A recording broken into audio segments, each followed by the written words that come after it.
brilliant to have you all here, and I'm excited to kind of get into the answering of some of the questions. But yes, fostering overall, I mean, the reason I got into it, and I think 5 years or so ago, I knew really very little about it. And if I'm completely honest, I probably couldn't have given you a very good legal definition of what fostering is and precisely how it's different to adoption. It was all fairly kind of, and that, in that respect, I was not unusual. And I think that's part of the challenge with fostering, that it slightly sits in the dark. Now, we have huge and rising numbers of kids coming into care, and those numbers are going up for various reasons and have been steadily, particularly post-COVID.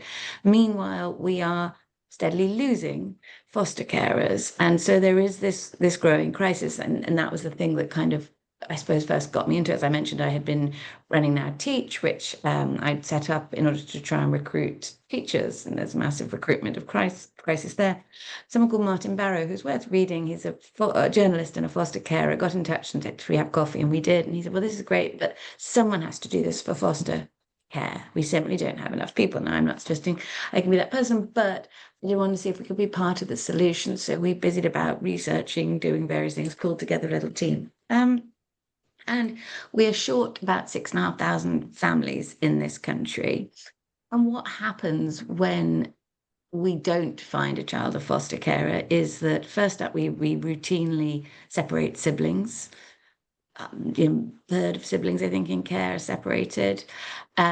We then send them far from their communities and schools and anything else that is familiar to wherever is possible. Still can't find a place. Local authorities outsource the fostering to private fostering companies, which operate at significant profit. Doesn't seem quite right. And when that fails, we send them to children's homes, which are not only eye-wateringly expensive, talking upwards of 300 grand a year, but have horrific poor outcomes on the whole. I mean, I don't want to make a completely blanket statement, but it is true to say that children, particularly for those children who did not have children's home on there, who had foster care on their care plan, that was where they were meant to be, in a family environment, but there wasn't a family, and they end up in an institution that is probably not suited to their needs. Incidentally, also run by massive private equity-backed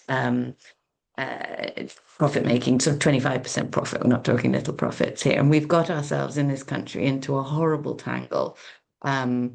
It's hard to see quite how we get our way out of this. But, politics aside, we simply don't have enough foster carers. We need more, and we need more great people. And it feels like what we've done in terms of recruitment is it's a very small pool of people who currently step forward. Heroic, wonderful, great people often. But we then place an enormous burden on them. And you'll see in our newspaper, we'll celebrate someone who's fostered 100 children in their lifetime, and, fantastic. Actually, one of our sort of core beliefs is that more of us should foster fewer children, and that those children should stay in our lives, ideally for the long term, which simply isn't realistic if you've fostered 100 children and it's become more of a sort of a job. And that is how it can be seen.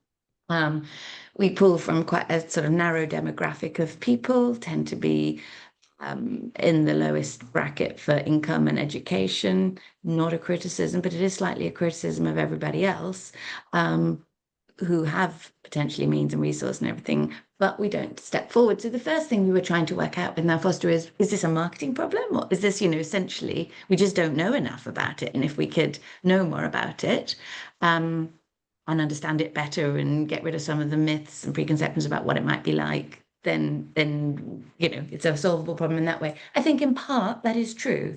I think it is in part true. And so in terms of, if suddenly you're thinking, oh my goodness, I've vaguely been thinking about this, but this has been a spur, foster care, Lucy, you were saying about what is the funding arrangement and so on. It is paid. So the pay will vary, partly depending if you go to a private agency, and some of them are very good, but roughly, very ballpark kind of a figure, might be sort of £250 per week per child, generally tax-free, or at least council tax-free. And it's a bit more complicated than that. And then obviously if you have more children, there's more money. So for many people, it does become essentially their job.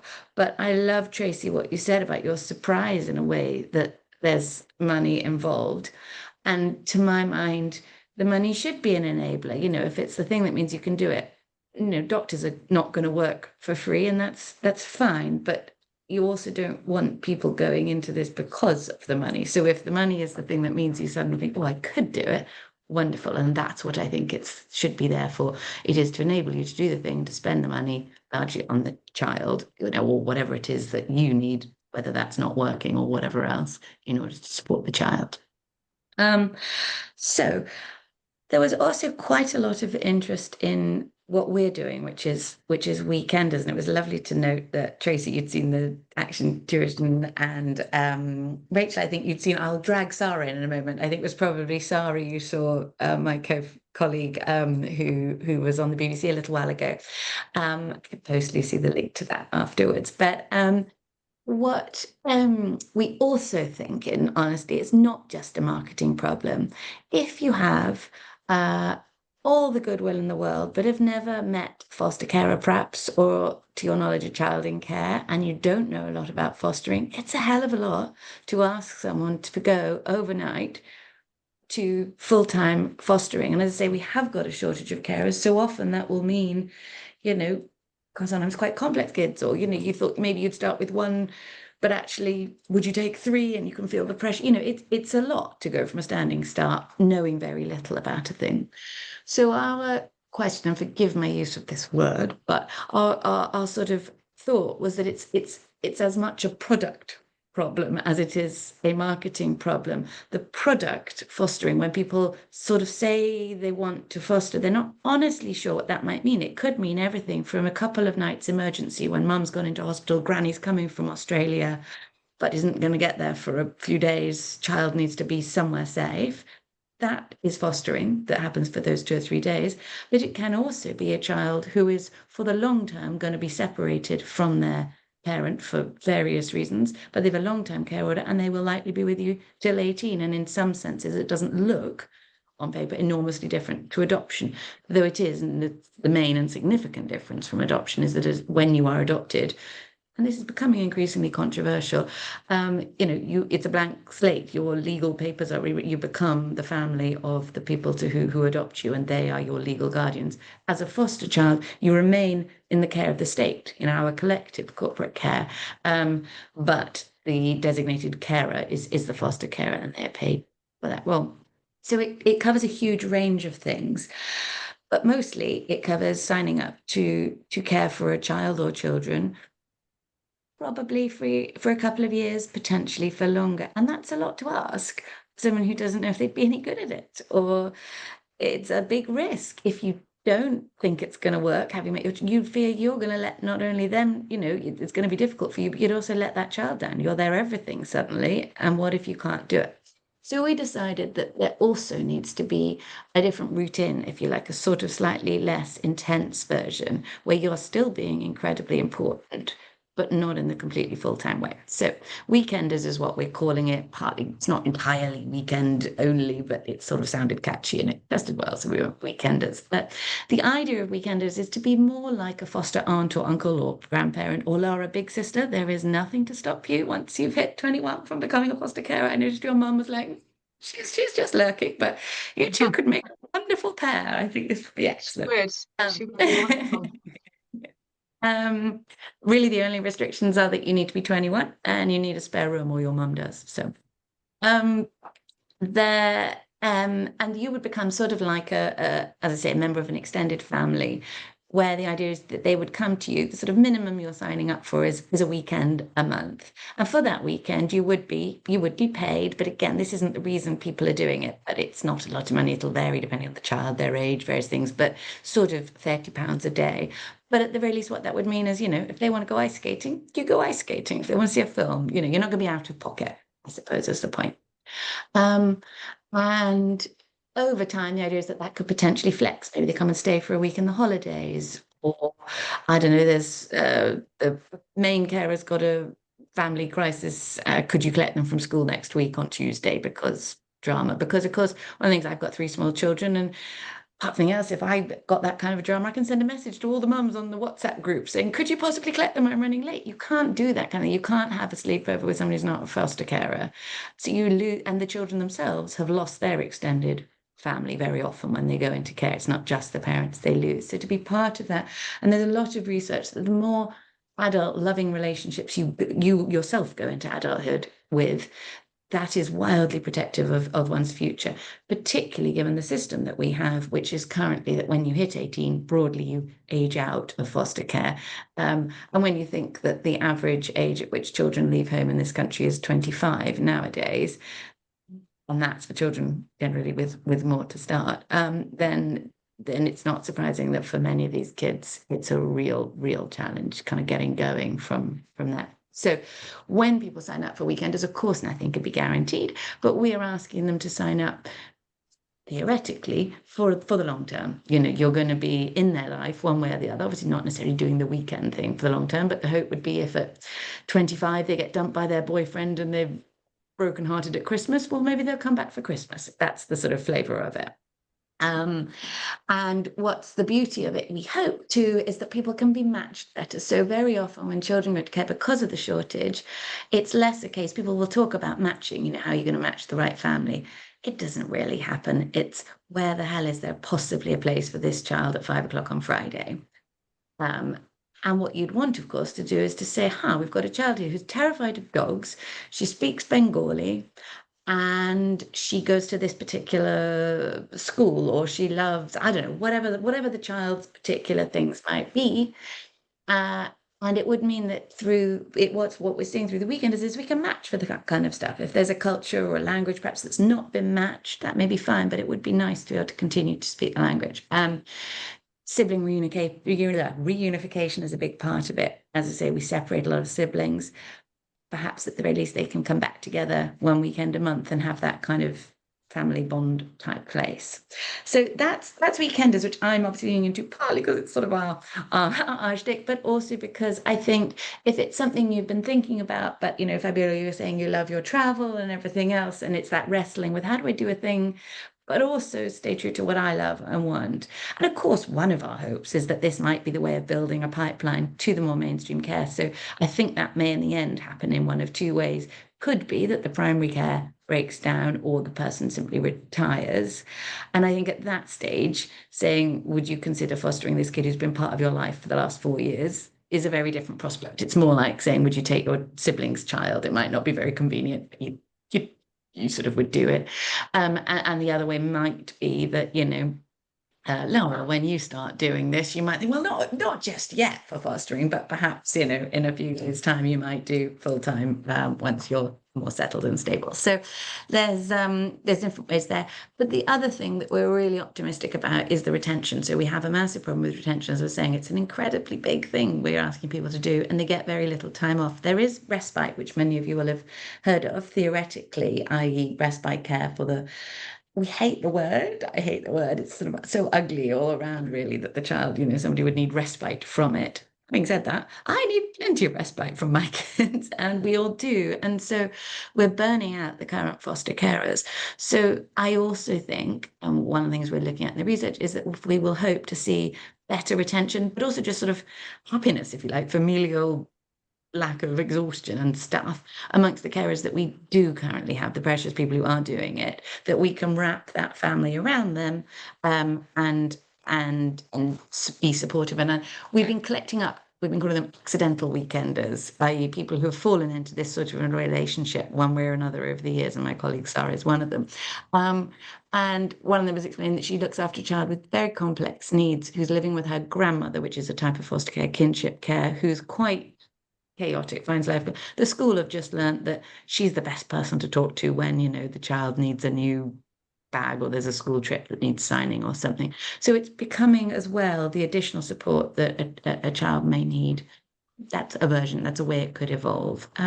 It's very new. We're currently recruiting only in London, though next year we're looking to recruit in more areas in the south, along the sort of south coast, and also into Greater Manchester and possibly Durham. And the nice thing about it is because you're not taking the child to school every day and so on, as long as someone is within a reasonable commute, 3/4 of an hour or so, it's easier to find the right people for the right child rather than having to, be on the spot at the location. So that's how Weekenders works. But I know a certain amount, of course, about more mainstream fostering, and I'm super happy to answer any questions or thoughts about that. Respite care exists, is a good thing, and there's probably not enough of it available. So the reality is that what it often gets used for is when things have gone or are going wrong. So when a situation in a foster care household has become really quite fraught, perhaps, or everyone's feeling burnt out and overwhelmed, um, it's often a bit of a last ditch. Too often the kids actually they never go back again. It's a sort of, we're doing a respite and then they go back. At the very least, even when used well, it tends to be, and I'm making again broad brush, there's some much better practice in different pockets of places, but it often is even where used, maybe the foster care family have got to go to a wedding and they're abroad or something and the children are not invited. They will apply for some respite care, which they will likely get, but it's on the whole, then the children are sent somewhere they don't know. And those people are paid to do it. It's not exactly bad, but it isn't ideal either. And so our thought is that we should be building in, respite, I suppose, but more just extended family, building in it takes a village sort of philosophy. So not using respite for when the need is quite acute, but preempting it, I suppose. Makes sense. But it absolutely is a type of care that exists with local authorities. Weekenders only exists in the local authorities currently that we're working with in this sort of a format, whereas respite is a type of care that people can apply to do. It does quite often also end up being used, it isn't necessarily, because one of the things we thought about, well, is this a good entry point? We should just use respite. One of the challenges is because of the way it's used, it is often, quite often, not always, but quite often the more complex children who require more respite. And so in some ways, it's not necessarily the best fit for someone who's not done fostering before or doesn't have experience with that. How they get in touch. So the beauty of it is that the criteria really are quite limited. You need to be 21 and you need to have a spare room. Though even that for weekenders has a slight caveat in that if you are doing full-time foster care, it needs to be a spare room, a proper designated bedroom. With weekenders, there's a degree of fluidity, and what doesn't work is, there's a sofa bed in the living room. But if there's a room that you're currently, largely using as an office, but it's where your friends stay if they stay over, that kind of, that doesn't quite work for full-time foster care. It feels too ad hoc. But equally, those are the rooms that people sometimes do convert to become a bedroom for a child if they choose to become a foster carer. It's actually one of the reasons that the number of foster carers has gone down, the combination of children taking longer to move out of home, and COVID, meaning those of us lucky enough to have a spare room tend to have converted it into an office. We sort of have fewer spare rooms as a nation. So you need a spare room, you need to be 21, and beyond that, in all honesty, there are very few, if any, fixed criteria. Then there will be things that would depend a little bit on whether you were wanting to foster, a baby or a teenager, or and then there will be things that vary local authority to local authority.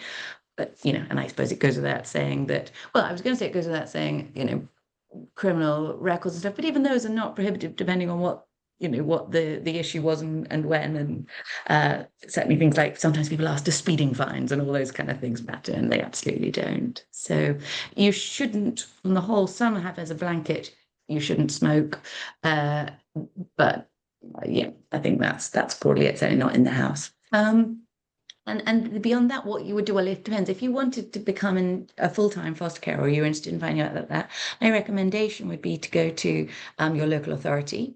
And they will, if you navigate their website, they will have something. You may have to sort of push and pester a little bit there.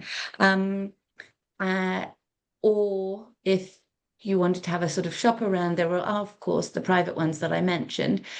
Some of those are charitable. So TACT, for example, do it, and a number of other charities do it. And I would probably particularly recommend those if you were wanting not to use your local authority for some reason. If you're interested in weekenders, I can pop the link in here in a second, or ask Lucy to send it around afterwards or whatever. We've got a very simple very short form to fill out, and then we'll just have a call with you and find out more about your situation. And it is a long process to become a foster carer. It's, it's quite an interesting process, and there is a lot of interviews, but that, I think, is as it should be. These children have had tough starts. We need to be absolutely confident that they're in the right place. Amazing. There are a few, and I meant to say, sorry, on that, there are a few barriers, and some people assume there's an age limit, or that you have to be a couple, or that you have to be, I don't know, straight, something. And, there are none of those. If you were very unwell, that might be challenging, but there's no upper age limit. So,